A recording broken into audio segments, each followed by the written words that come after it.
Welcome back, gamers. It is me, Shavana Lees, with your favorite entrepreneurial mindset podcast. And I have Mr. Social Media himself, Mr. Jasoma. Hello, hey, how's it going? I'm so happy to have you because we reference social media a lot. I mean, it's the times we live in. And although a lot of us, me included, spend a great deal of time on social media, it's still like an enigma. I don't really understand it. Yeah. So I'm so excited to pick your brain today. How you feeling? I'm feeling great. I mean, definitely somebody who loves the thrill of social media, but I also fell in love with the background of it and how to operate it at the benefit of other people. So I'm excited to have this conversation with you. Yeah, absolutely. So we just want to know a little bit, where did it start? Like, did you see yourself in the position that you're in now? Like, was this a plan or did it just happen? Well, it definitely wasn't a plan. Nothing that happened was a plan except for God's plan. But it all started about 10 years ago. I ran this company called Orphan Child. We would create clothing and we take the benefits and we put them towards, homeless food drives, or we'd put them towards orphan-based concerts and things of that nature. And quite a few years ago, my girlfriend let me know that this could actually be used, to create a business that can help other entrepreneurs create for themselves. So we just created a brand that can give back to people who can't do for themselves without, charging them an arm and a leg. Yeah. Because that's what seems to happen with a lot of social media managers, and we just didn't want to be that company. Right. We wanted to stay close to our roots, and as far as, pricing, we wanted to make sure it was manageable for somebody who wanted to become somebody. Right. So basically, you started off with your own idea, your own brand, right? And you realized that you figured out something. You got the secret sauce. Yes. And you wanted to be able to support other people just like you who have a vision, but may or may not know how to bring it to life, right? Absolutely.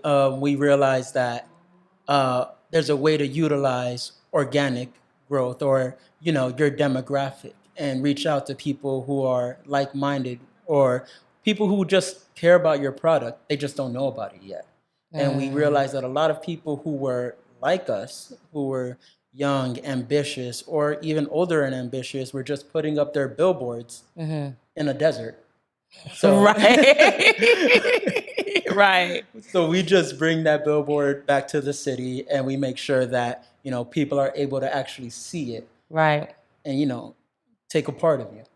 That's so important because I remember, when I was building my brand, Elephant Beauty, and as like a startup founder, especially if you're doing it, you're the first person in your family or your circle to do it, there are so many hats that we wear, right? Yeah. And that market is important, but it's like you don't really know where to prioritize it. So I guess my question is, for startup founders, what percentage of their resources should be allocated towards marketing and social media, and at what point should they implement it into their business plan? So whenever I come across a new business or a business that's just starting up, I always let them know that they have to at least delegate 20 to 30% of what they create, or at least create a marketing budget that is 20 to 30%.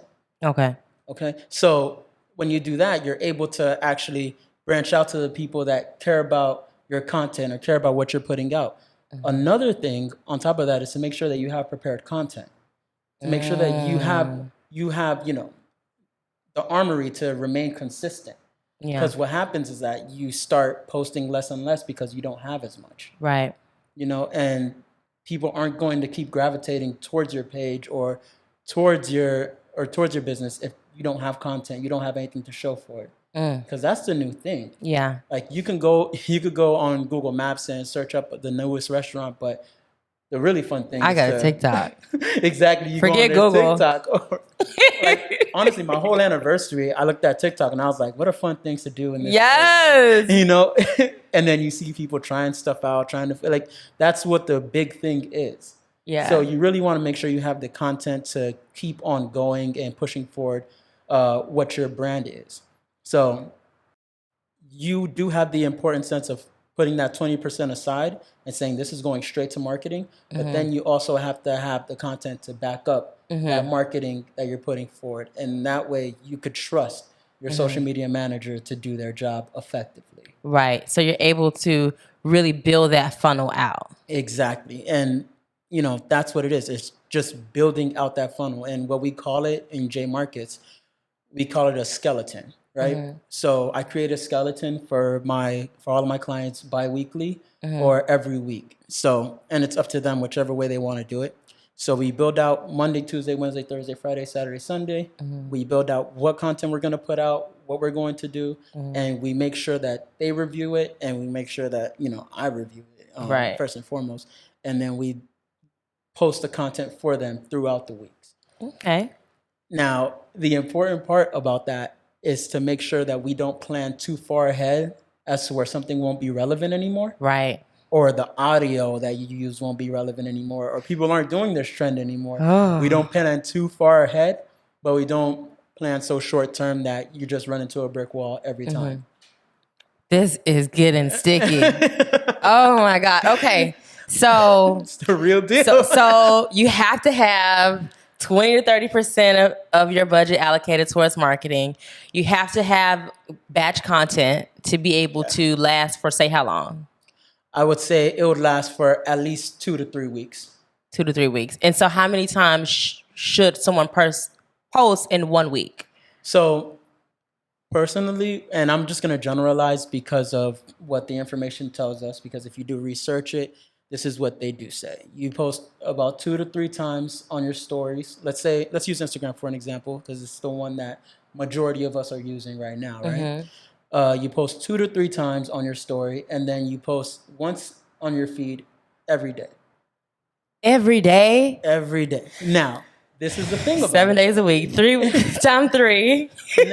Now, majority of my clients, this is the relief part. Majority of my clients, they don't need to post every single day because there is a such thing as oversaturation when it comes to social media. So it's our job to realize what your demographic is and what the oversaturation would look like. So if they say, you know what, you don't want to see beauty stuff every single day from this person, we're gonna go ahead and dial back on the production. We're gonna say, okay, 5 times a week, right? Okay. So we're gonna make it a little bit more manageable. And then on top of that, we might say, all right, we might not post as many stories. You might post 1 or 2 stories, but we're not gonna post a ton of stories throughout the day because that's not what people want to see. And also, Instagram, TikTok, all of these social media platforms are getting really good at saying, hey, you're posting way too much. We're gonna shorten the amount of people that you're gonna reach. Really? They do that? Yes, absolutely. There's a specific term for it, but we can just call it blackballing for the most part. Oh, shadow ban. Shadow ban. There you go. There we You go. got it. Okay. Come on. You're taking my job. But yeah, you get shadow banned, and they don't do it immediately. It's a gradual thing where they say, oh, you've been doing this way too much, or maybe you've been posting 30 hashtags on every post. You've been doing that way too much. We're going to shut this down really quick. So why? Yeah. Well, what happens is that people start to use every hashtag for everything. Okay. So, and it just defeats the purpose. Exactly. Yeah. So they're trying to cater to the organic niche audience that you're trying to create, but you're cultivating like this oversaturation on your own, and people aren't getting a real fair shake. Right. So could you imagine if Kim Kardashian was posting, 100 hashtags? It'll kind of eliminate. She'll overshadow everything. Exactly. It'll just be Kim world. That's what Instagram kind of does. And what our job is to say, what are the most effective keywords that we can use for your brand? What are the top 5 keywords that we can use for your brand, or top 5 hashtags we can use for your brand to make sure that it gets out there just enough to remain relevant in the long term. Wow, this is so technical. So, okay. I'm trying to make it easy. Well, yeah, you're going to have to, because I ain't doing all of that. Exactly, but that's the point. You're not supposed to. And I wanted to touch back on what you said. Entrepreneurs are so focused on wearing all the hats that they forget the hats are just made for different people. They just are. Gems. So when you go ahead and you say, oh, you know what? I'm going to take over my social media. I'm going to take over this. I'm going to take over that. I'm going to take over this. Then you're putting yourself in a hole. Right. And you're not allowing yourself to grow in certain areas because you kind of want to control everything yourself. And don't get me wrong, I've been an entrepreneur for different companies before. It is a control thing. We want it, that's the basis of why we started it, is because we wanted to have control of our narrative, of our lives. So it's hard to relinquish control of a part of us that we're putting out into the world. But you have to do that if you want to create that control in that narrative that you want to, cling so hard to.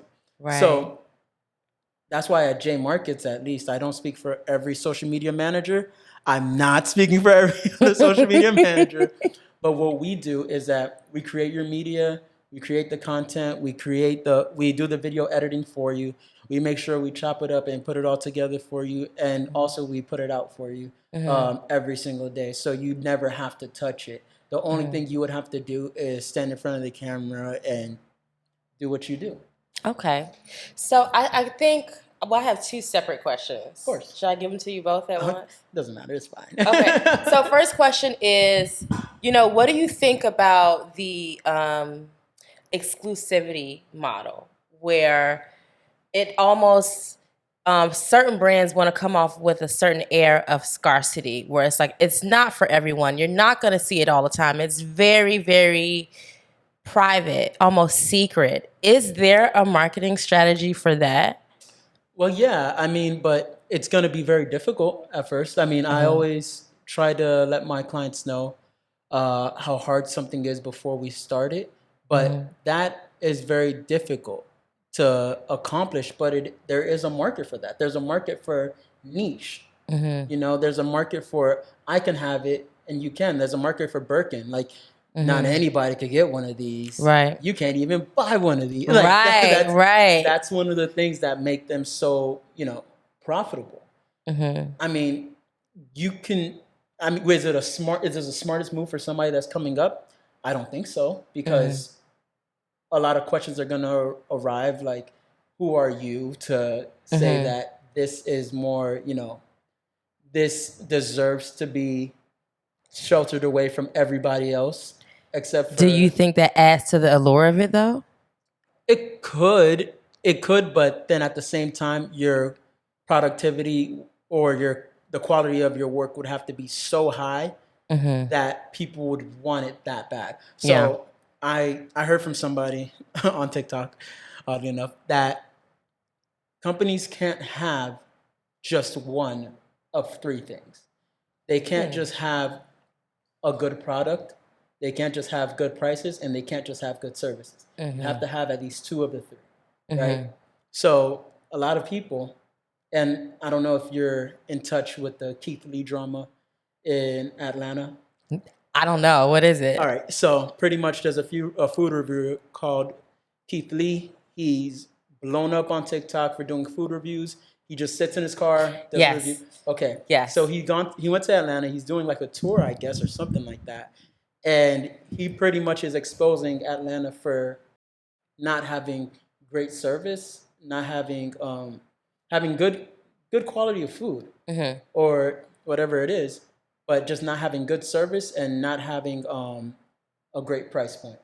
And like I said, you can't just have one. Right, because then overall it's not worth it. It's not. Yeah. No matter who you are. So if you're going to create that niche, like, only this amount of people could get this, and we're only selling 100 of these. If you're going to create that, you better make sure you're hitting all of these points. Okay. Because I guarantee you, if I pick up any Birkin bag, and I see as soon as I see the little over for you, exactly, Or I'm High going to have stakes. incredible service. Like, I bet I could return it whenever I want. And they're going to send me back a brand new one. Like these are things that you're going to have to make sure are intact if you're going to create that type of service. But if you don't have all of those things intact, then there's no point in doing it. Okay. And no amount of social media assistance It's gonna, is gonna because it makes it really high stakes. I can see that. But high reward. Very, very.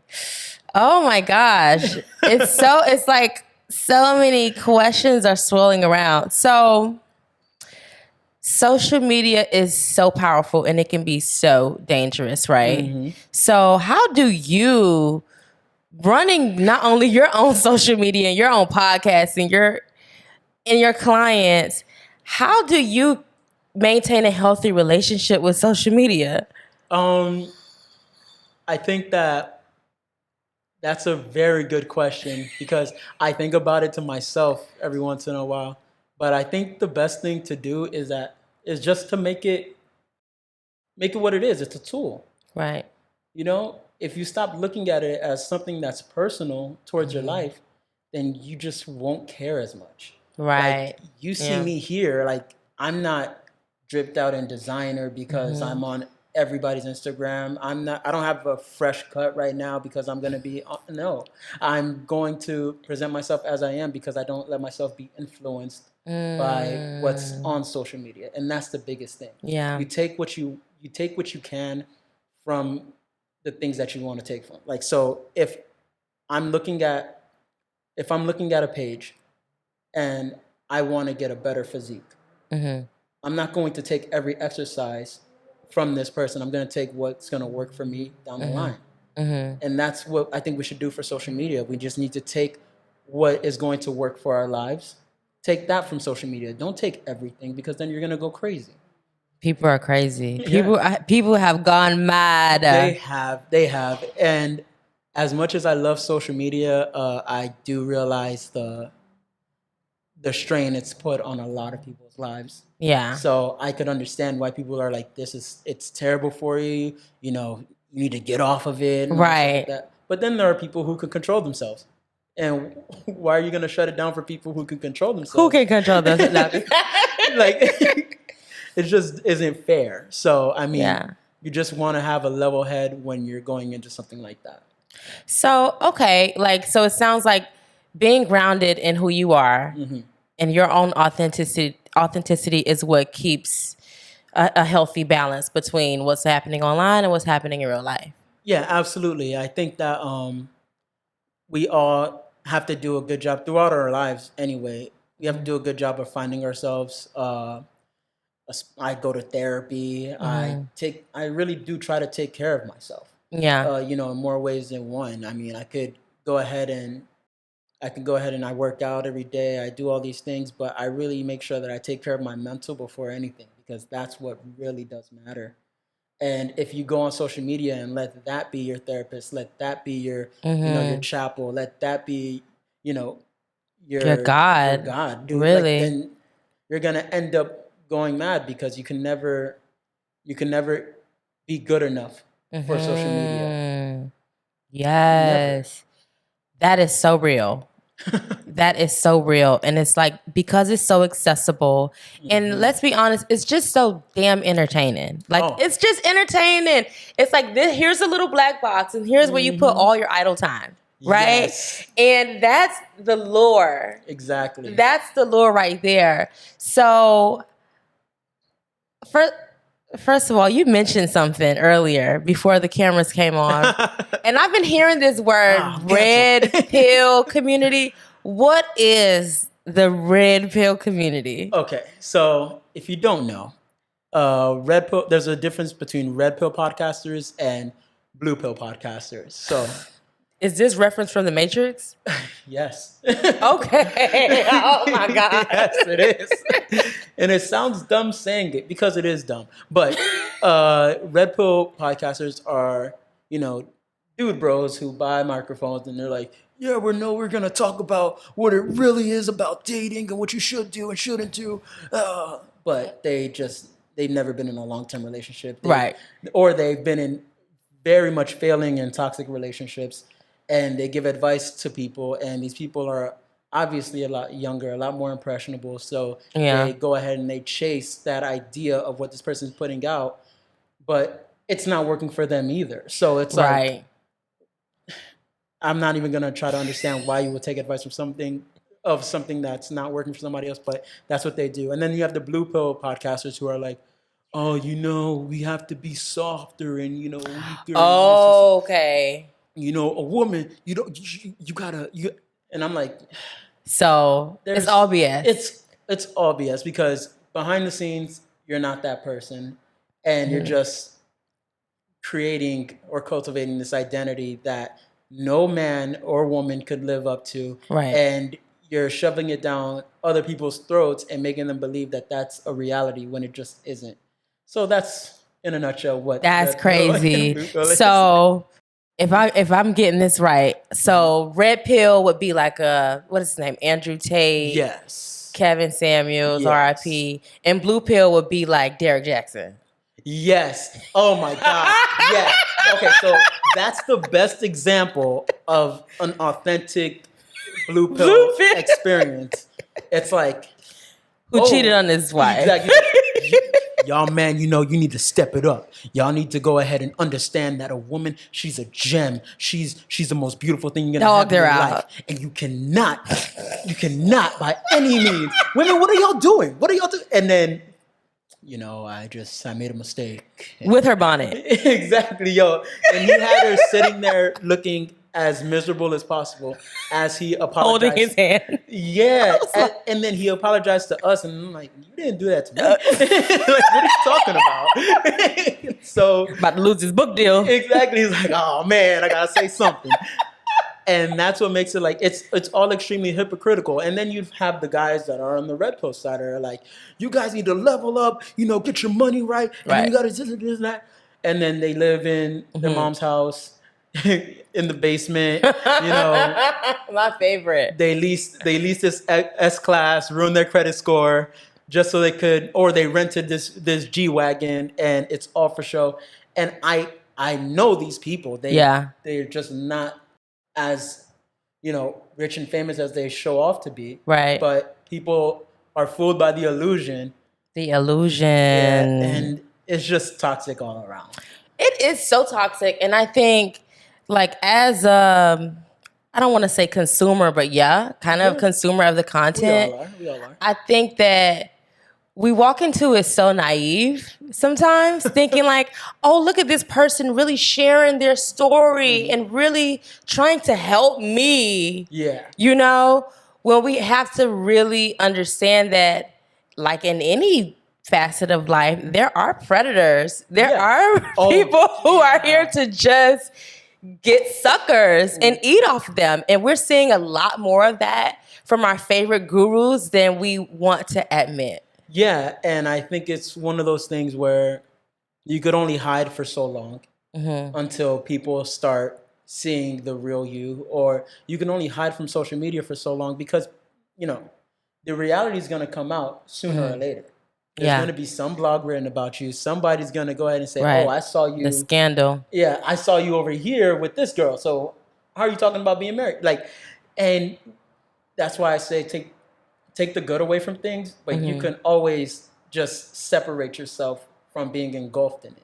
Right. And that's why I think the problem is when it comes to social media, the problem is that we engulf ourselves with it. Like I said, when I wanted to go ahead and take my girl out for our anniversary. I was like, what are the nice places on TikTok? I didn't go and say, oh, what are the best places to take?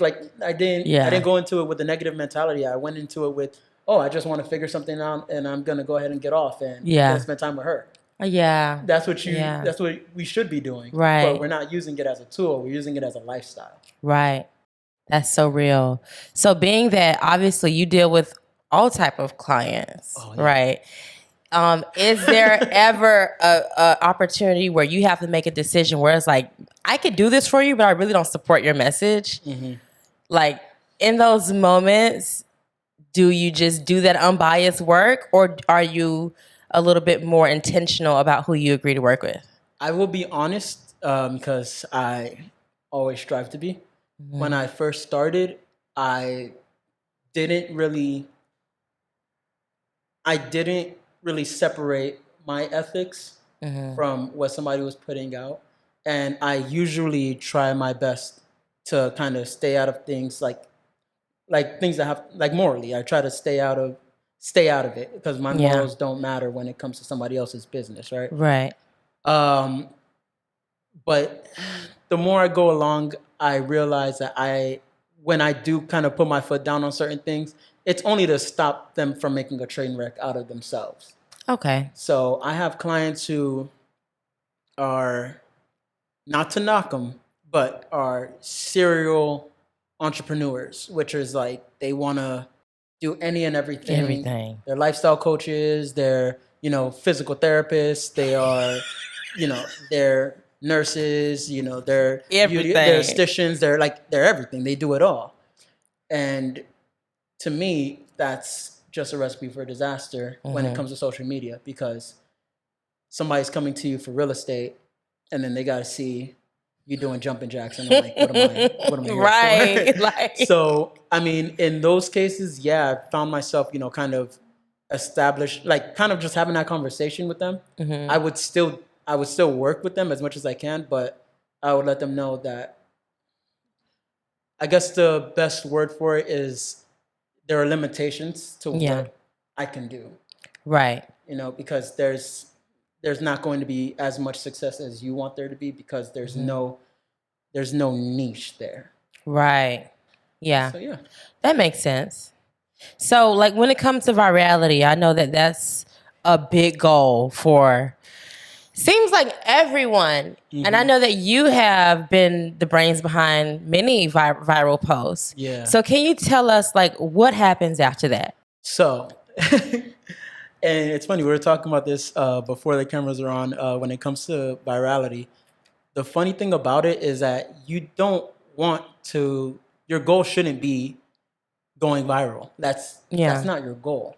Your goal is to put out quality product and be consistent. That should be your only goal. Right. Because that's what brings people in. I mean, I could see a viral video or a couple viral videos, and it might drive traffic for a while, and that's fine. But when you have that consistency and that quality that keeps on going, and you keep posting, you keep going, on top of that virality, your audience will grow. Yeah. And when your audience grows, then obviously your customers will grow. Right. And I don't think people have a grasp on that, because they're going viral by all means necessary. And that's where you start to lose people. Like, I was telling you guys, I worked for a podcast that went viral off of one of the clips that we created. And when we created that clip, my conversation with them was, hey, because they wanted to keep posting this person that went viral for all the wrong reasons. I'm not going to mention the situation because I don't want to put anybody down, but went viral for all the wrong reasons. And they wanted to keep posting this person, keep posting the clip of this person. And I kind of had to step in and say, hey, look, this isn't going to work. Your clientele was growing when you were talking about A, B, and C, but they're not growing anymore in this way, because all you're posting is about this one dude that made you viral this one time. Right. So it's a gift and a curse. Yeah. So it sounds like what may go viral could not necessarily edify what someone's brand stands for. No, it rarely ever does. Because majority of what goes viral isn't good. It's like entertainment. Yeah. It's like stupid stuff. Yeah, and it's like nobody cares about the good stuff when you have some bad stuff around the corner, and that's that's what going viral most of the times is. It's like, oh, look at this guy getting beat up, or let's say if I'm doing social media for a shop and somebody gets beat up at the barbershop, that barbershop's numbers might go up crazy. Yeah. But are they gonna get their haircut? Nobody's getting their haircut over right. there. Like if I embarrass myself on your show, yeah, your numbers might go up, but it doesn't mean I'm gonna go on, like, the regular person or somebody of quality is not gonna go on your show because you're okay with embarrassing people. That too. So it's a question of your ethics and what your goal is. Now, if your goal is to be unethical, then that's totally cool. That's There's totally cool. lots of places for you. You're gonna do great. I don't judge Yeah. in that manner. I mean, I don't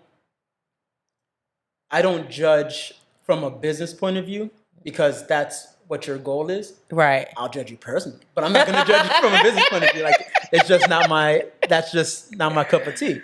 But if that's what you want to do, then yeah, it's going to work. But if it's not what your aim is, if your aim is to sell more of this or sell more of that, then it's not going to work out in the long run. So respectable businesses should have respectable platforms. Absolutely. I think that when it comes to being an ethical business or being a respectable business, it also falls on the social media manager or whoever you have controlling your social media to guide you in the right direction, to say, hey, look, this doesn't look good. Right. Or this doesn't look right. Or this isn't going to get you some business. Because I can tell you, like, I can only guide you so much until you make your own decision. But the point is that I'm guiding you to the right places. And that's all the social media manager can do. Okay. Well, we definitely covered a lot. I feel like I have a better understanding about the nuisances of social media. So I always like to wrap up with like 3 game-changing gems. What were like 3 pivotal moments in your journey that you like to share? I think I'll go number 3, I'll say, is when I chose to take my business elsewhere outside of the state of Florida. That was a huge pivot for me. The second one I would say is when I chose to quit my 9-to-5. Okay. It was a huge step in the right direction, of course, but I definitely think that it made me take my life and my business a lot more seriously. And the number one game-changing moment, I would say, is when I decided to put people before dollars. I love that. That one made me feel fuzzy. Oh, that was amazing.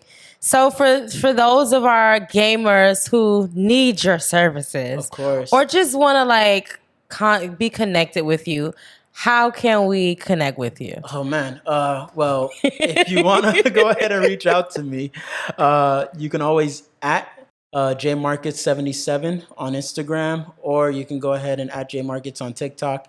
You can also email me at jmarkets77@gmail.com.